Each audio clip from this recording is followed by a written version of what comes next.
Olá, sou Márcia Cambeba, sou do povo Omágua Cambeba, escritora, ativista, poeta.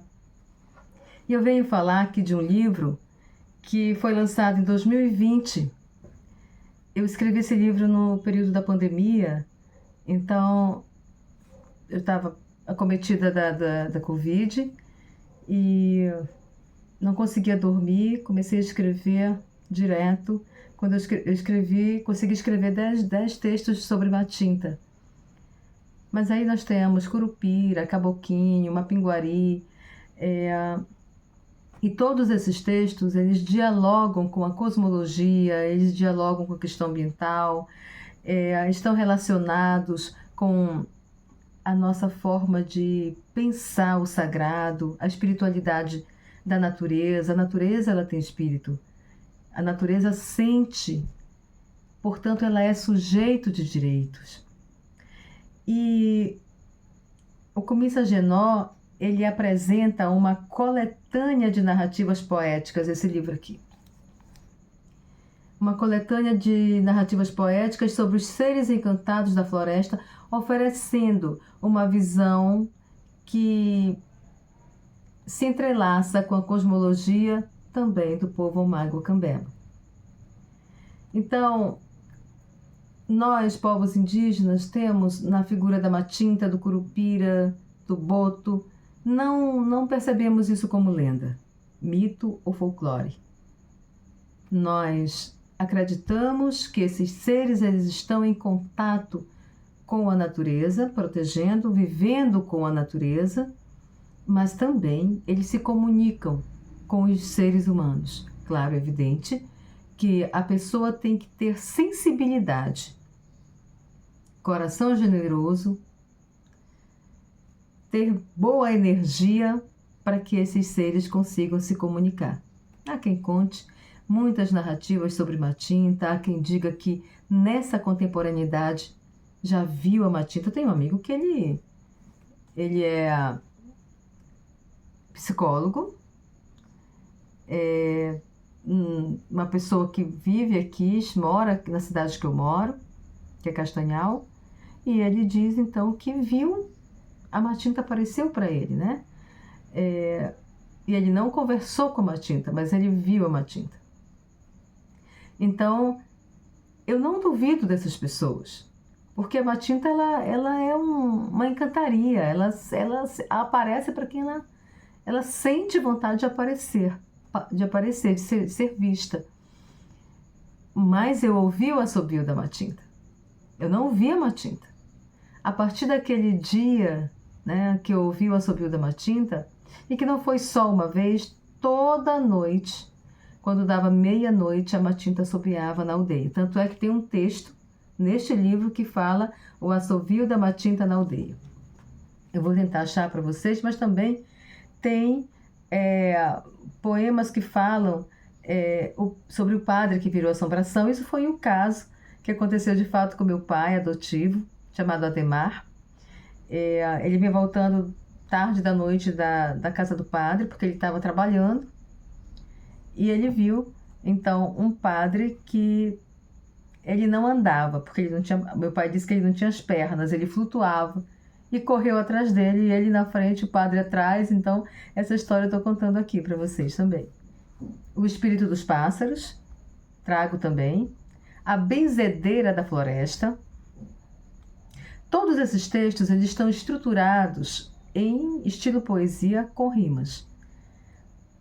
E de uma maneira que, se o professor quiser dramatizar em sala de aula com as crianças ou com os alunos, ele consegue, porque eu coloquei aqui a fala dos personagens, todos os personagens aqui têm a sua fala, traz os desenhos do Carlinhos, né? Olha, aqui é o Curupira. Curupirou no Andirobal, né? Esse aqui já virou até uma música. Curupirou no Andirobal, Curupirou no Andirobal. Amor de Curupira, a Dança dos Encantados. A Dança dos Encantados ela é justamente um poema que fala sobre tudo isso, sobre essas encantarias, esse sagrado que eu trago aqui para vocês, né? O folharal, quem já ouviu falar do folharal? As deusas das encantarias, só as mulheres, né? A Matinta, a Curupira, a Iara Mãe d'Água. Então as deusas se reuniram para tomar uma decisão sobre o que fazer com o ser humano, porque ele é o grande destruidor de tudo, né? Bem no meio da floresta, sob o olhar da lua, apareceu feito fumaça uma dama para encontrar as forças da encantaria defensoras desse lar. Logo se viu a Matinta se arrumando para a bonita ficar, mas coitada, se espantou ao ver Curupira colar com o cabelo até os pés, esperando seu patoá. Matinta e Curupira, amizade milenar. Uma troca de conversa foi interrompida com um grito. As árvores se balançaram, ventou forte, quanto agito. As águas formaram um portal. Quem seria, afinal? Apareceu Iara balançando seu vestido. Perto dali o chão tremeu. Quem será que apareceu? A bicharada correu, Curupira se escondeu e uma voz forte ecoou por todo o norte. A reunião vai começar. A Mãe Terra apareceu. Eis que surge a morena bela com vestido em tom marrom, na cabeça uma tiara de flores, os lábios bem rosados. Será que ela usava batom? Era o encontro das deusas, cada uma em seu lugar. Mulheres de rara beleza, só as encantarias podem ajudar a não deixar que o homem consiga destruir com seu habitar. E por aí vai. Então, aí tem a reunião delas, aí tem a conversa.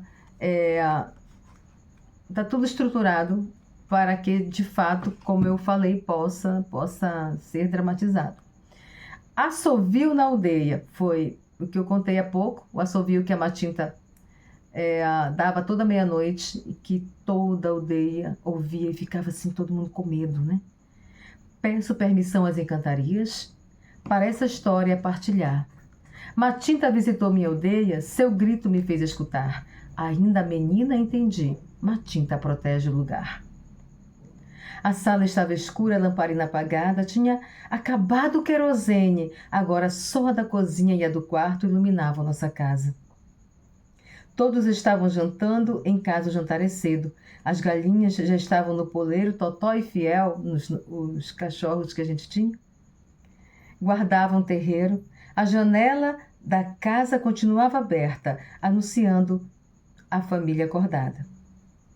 Na cozinha, minha avó embalava na maqueira de tucum. Seu cachimbo fumava, esperando o sono chegar. Causos de sua vida contava, dificuldades, lutas sofridas que ainda a menina teve que enfrentar. Na aldeia, minha avó era professora, recebia o turista como guia e tradutora, falava ticuna, gostava da tranquilidade. Mesmo tendo vivido um tempo na cidade, era a aldeia que seu coração amava. E por aí eu vou contando o texto que está aqui. Então, o livro, ele traz esse imaginário popular, né? Que para nós não é um imaginário, só imaginário. Esses entes, essas encantarias, elas de fato existem, estão entre nós. Ainda hoje, como eu contei o caso do meu amigo, que psicólogo e vivendo nessa contemporaneidade, viu a Matinta. E há quem diga que viu Curupira, e há quem diga que viu uma pinguari. Teve um rapaz que nós estávamos conversando, isso já na cidade, em São Paulo de Olivença, e o aeroporto estava sendo construído. Esse rapaz, então, era mais de meia-noite, veio assustado, dizendo que bateu numa pinguari, atropelou uma pinguari e jogou ele no mato. Ele estava lá, caído. Lógico que a população pegou suas motos, pessoas que estavam ali por perto foram ver uma pinguari, que o homem tinha batido de carro, de caminhão. O mato estava batido como se algo tivesse caído, mas uma pinguari não estava lá. E quem diz que o rapaz não viu pelo susto que ele levou, não é não? Então, nós apresentamos os seres protetores, né, da floresta, alinhado com outros encantados que zelam pelo equilíbrio natural. Essa perspectiva reforça o entendimento de que a relação entre humano e natureza é baseada na reciprocidade e no respeito. Uma concepção necessária dentro da tradição oral e do pensamento indígena. Essa obra,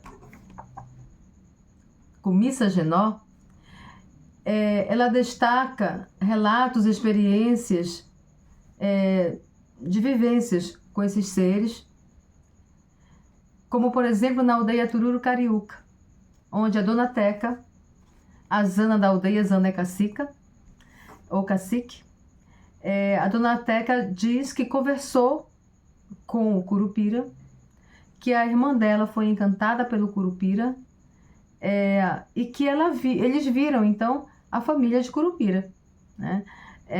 E aí? Como é que a gente vai dizer que não?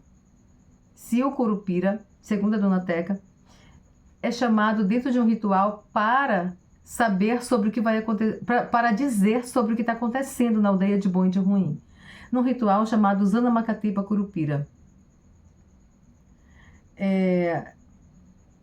O estilo escolhido, que eu já falei, que são narrativas estruturadas em poesia, com rimas, é envolvente porque as crianças elas se identificam com o estilo da poesia, né? Quando elas sentem ali. E essa escolha do formato permite que os nossos queridos professores possam utilizar em sala de aula, tanto como poesia, como dramatização, como texto para teatro. Eu penso que eu consegui, né? Estruturar. Tomara que sim. E a importância desse livro, ela está nessa relação de ampliar os nossos conhecimentos para entendermos a nossa relação direta com a natureza, como protetores, como guardiões, e não como destruidores. É isso.